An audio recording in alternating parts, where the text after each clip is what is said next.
광복절 특집 기획 시간입니다. 한국교회는 일본의 복음화를 위해 그동안 다양한 노력을 기울여 왔습니다. 작년 기준으로 일본에 파송한 우리 선교사가 1,500명이 넘을 정도인데요. 하지만 최근 한일 관계가 급격히 악화하면서 일본 선교에 영향을 미치지 않을지 우려하는 목소리가 나오고 있습니다. 이한승 기자입니다. 일제 TR 36년 끝에 이어진 8.15 광복. 하지만 한일 양국의 오랜 대립은 지울 수 없는 상처를 남겼습니다. 한국은 국권을 찬탈당한 어려움 가운데도 일본 선교에 애써왔습니다. 1883년 세워진 동경 최초의 한인교회를 시작으로 1910년대 장로교와 감리교가 연합해 동경과 오사카 등지에서 일본 선교에 힘썼습니다. 1920년대는 30만 명이 넘는 한국의 노동자들이 일본으로 건너가면서 이들을 중심으로 일본의 교회가 확대됩니다. 또 1934년에는 장로교와 감리교, 성결교가 연합한 제일대한기독교단을 창설하며 선교의 지경을 넓혔습니다.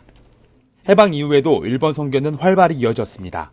한국의 선교단체들이 체계를 갖추면서 일본에 파송된 선교사 수만 2018년 기준으로 1,547명이 보고될 정도. 선교계에서는 아카일로로 치닫고 있는 한일 관계로 인해 일본 선교에 미칠 영향에 대해 우려합니다. 일본 선교사들의 경우 극도로 언행을 조심하고 위축되어 있는 상황인데다 선교사 간의 생각들도 차이가 생기고 있다고 진단합니다. 선교사들 간에도 지금 선교사들의 이렇게 카톡방을 우리가 보면 염려스러운 게 많아요. 염려스러운 게 지금은 조금 건전하게 양국 관계를 오히려 중재자로 나서야 된다라는 얘기를 하면 어떻게 선교사가 당신은 한국 사람입니까? 이렇게 나와버려요. 피부로 와닿는 어려움을 겪는 경우도 있습니다. 10년 넘게 일본에서 교회를 신무하고 있는 한 목사는 최근 겪은 일을 고백합니다. 얼마 전 한 일본 사람이 교회를 방문하여 조선인은 너희 나라로 돌아가! 라고 소리치며 소란을 피운 적이 있습니다.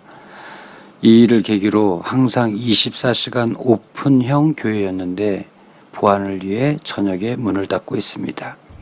선교 전문가들은 일본 현지의 한국인이나 일본으로 선교를 계획 중인 인원의 경우 세심한 주의가 요청된다고 조언합니다. 문제가 될 소지가 있는 행동이나 발언은 선교의 길을 더욱 좁게 만들 수 있다는 겁니다. 정치적인 문제를 가지고 현장에서 예를 들면 일본 사람들하고 논쟁을 한다든지 그런 불필요한 거는 안 했으면 좋겠다. 아카일로를 겪고 있는 한일 관계. 광복 이후 꾸준한 노력을 이어온 일본 선교에 그 파장이 미칠 수 있다는 우려가 이어지고 있습니다. CTS 뉴스 이한승입니다.